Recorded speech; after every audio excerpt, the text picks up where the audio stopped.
ನೋಡಿ, BJP Lok Sabha election ಅಲ್ಲಿ 28ಕ್ಕೆ 28 ಏನು ಸ್ಥಾನವನ್ನ ಗೆಲ್ಲಬೇಕು, ಕ್ಲೀನ್ ಸ್ವೀಪ್ ಮಾಡಬೇಕು ಅಂತ ಹೇಳಿ ಬಿಜೆಪಿ ಜೆಡಿಎಸ್ ಮೈತ್ರಿ ಮಾಡ್ಕೊಂಡಿದೆಯಲ್ಲ, ಯಾಕೋ ಈ ಮೈತ್ರಿ ಕಮಲ ನಾಯಕರಲ್ಲಿ ಅಸಮಾಧಾನವನ್ನ ಹೊರ ಹಾಕೋದಕ್ಕೆ ಶುರುವಾಗ್ತಾ ಇದೆ. ಇವಾಗ ಅದರ ಭಾಗವಾಗಿ ಇದೀಗ ಪ್ರೀತಮ್ ಗೌಡ ಅವರು ಕೊಡ್ತಾ ಇರುವಂತಹ ಹೇಳಿಕೆ. ಇದೀಗ ಪ್ರೀತಮ್ ಗೌಡ ಅವರು ಈ ಬಿಜೆಪಿ ಮತ್ತು ಜೆಡಿಎಸ್ ಮೈತ್ರಿ ಆಗಿದೆಯಲ್ಲ, ಈ ಮೈತ್ರಿ ವಿಚಾರಕ್ಕೆ ಸಂಬಂಧಪಟ್ಟಂತೆ ಅಸಮಾಧಾನವನ್ನ ಹೊರ ಹಾಕ್ತಾ ಇದ್ದಾರೆ. ನೆಂಟಸ್ತಿಕೆ ಬಿಡಬೇಕು ಅಂತ ಹೇಳಿ ಜೆಡಿಎಸ್ನ ಕುಡುಕ್ತಾ ಇರೋದು ಪ್ರೀತಮ್ ಗೌಡರು.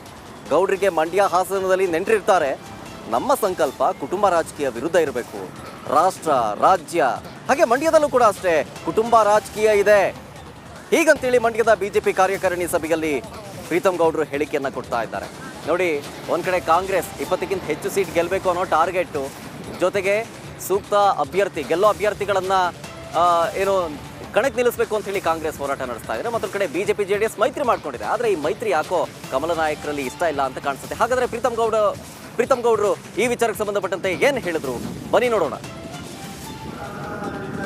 ದೇಶದಲ್ಲಿ ನಮ್ಮೆಲ್ಲರ ವಿಚಾರವನ್ನ ಒಟ್ಟಿಗೆ ತೆಗೆದುಕೊಂಡು ಹೋಗುವಂತ ಒಂದು ಮನಸ್ಥಿತಿ ಮೊದಲನೇದಾಗಬೇಕು.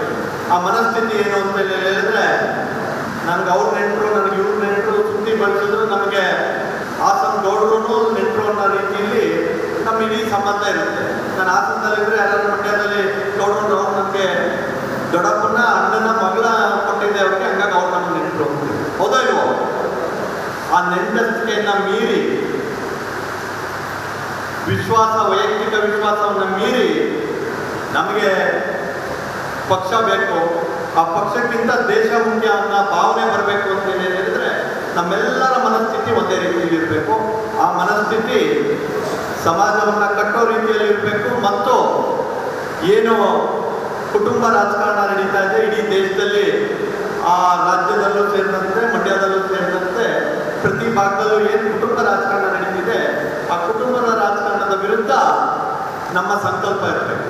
ನಮ್ಮೆಲ್ಲರ ವಿಚಾರವನ್ನು ಒಟ್ಟಿಗೆ ತೆಗೆದುಕೊಂಡು ಹೋಗುವಂಥ